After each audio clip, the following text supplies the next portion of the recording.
ദൈവത്തിന്റെ നാമമായിട്ടുമാറാകട്ടെ. കഴിഞ്ഞ മൂന്നാഴ്ചകൾ രാജകുമാരിയുടെ സമീപനായി ദൈവത്തെ ആരാധിക്കാനും പങ്കുകൊണ്ടേറ്റവും ഇന്ന് സമീപനായി ദൈവത്തെ ആരാധിക്കാനും തത്വമശിൽ പങ്കുകൊള്ളത് സന്തോഷമുള്ളതായി സഭയെ അറിയിക്കുന്നുണ്ട്.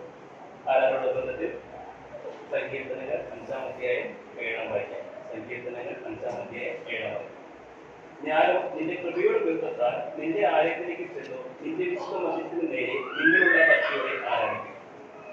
ദൈവത്തിന്റെ നാമം വാഴ്ത്തുമാറാകട്ടെ. ആരാധന ബന്ധത്തിൽ നമ്മുടെ ശ്രദ്ധയെ ഈ അധ്യായത്തിലേക്ക് കൊണ്ടുവരുമ്പോൾ സങ്കീർത്തനായിരിക്കുന്ന ദാവീദിന്റെ സങ്കീർത്തനമാണെന്ന് നമുക്ക് കാണുവാനായി കഴിയും. 1 മുതൽ താഴേക്ക് വരുമ്പോൾ ദുഷ്ടന്മാരുടെ കയ്യിൽ അകപ്പെടാതിരിക്കാൻ വേണ്ടിയുള്ള ദൈവത്തോടുള്ളതായിരിക്കുന്ന ഒരു അപേക്ഷയെ നിലവിളിയെ നമുക്ക് കാണുവാനായി കഴിയും. 5-ാം വാക്യത്തിലേക്ക് 7-ാം വാക്യത്തിലേക്ക് വരുമ്പോൾ ഒരു ഭക്തൻ എപ്രകാരം വരുന്നതിന് ദൈവത്തെ ആരാധിക്കണമെന്ന് സങ്കീർത്തനക്കാരായിരിക്കുന്ന ദാവീദിലൂടെ നമുക്ക് കാണുവാനായി കഴിയും.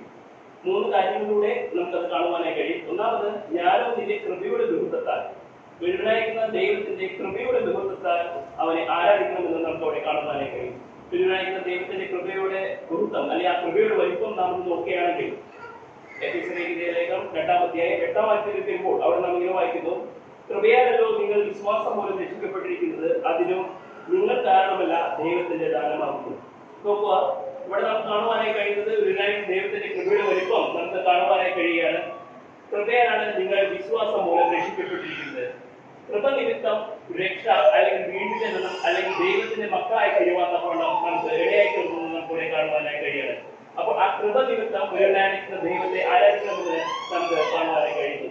രണ്ടാമത്, നിന്റെ ആലയത്തിൽ ചെന്ന് നിന്റെ വിശുദ്ധ മന്ദിരത്തിന് നേരെ നിങ്ങളുടെ ഭക്തിയോടെ ആരാധിക്കും.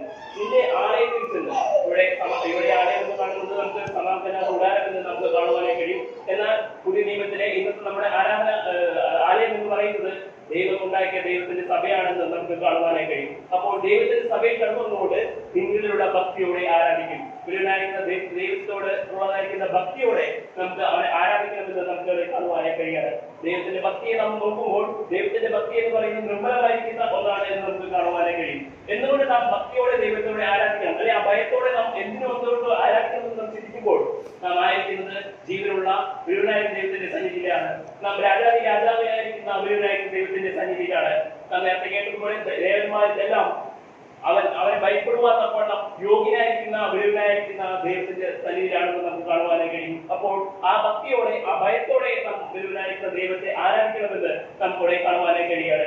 ഇന്ന് നാം ഈ ആഴ്ച 1 ദിവസം അവന്റെ സന്നിധിയിലായിരിക്കുമ്പോൾ സങ്കീർത്തനക്കാരായിരിക്കുന്ന ദാവീദിനോട് ചേർന്ന് സങ്കീർത്തനക്കാരായിരിക്കുന്ന ദാവീദ് വീരനായ ദൈവത്തെ ആരാധിച്ചതുപോലെ ഞാൻ അതിന്റെ കൃപയുടെ ബഹുത്വത്താൽ ആ ദൈവത്തിന്റെ കൃപയുടെ ബഹുത്വം നിമിത്തം അവന്റെ ആലയത്തിൽ കടന്നുകൊണ്ട് ഭക്തിയോടെ ഭയത്തോടെ നമ്മുടെ വീണ്ടെടുത്ത ആ വീണ്ടെടുത്തുകാരായിരിക്കും ദൈവത്തെ നമുക്ക് അവനെ ആരാധിക്കാം. നമ്മൾ നോക്കിക്കൊണ്ടായിരിക്കുന്ന സകല സ്തുതി സ്തോത്രം ബഹുമാനം വിജയമെല്ലാം അവന്റെ പാട്ടിൽ അർപ്പിച്ചുകൊണ്ട് സാക്ഷാൽ വീട് നമസ്കരിച്ച് നമുക്ക് അവനെ ആരാധിക്കാം, സ്തുതിക്കാം. അവന്റെ നാമം പാട്ടുമാറാക്കാം.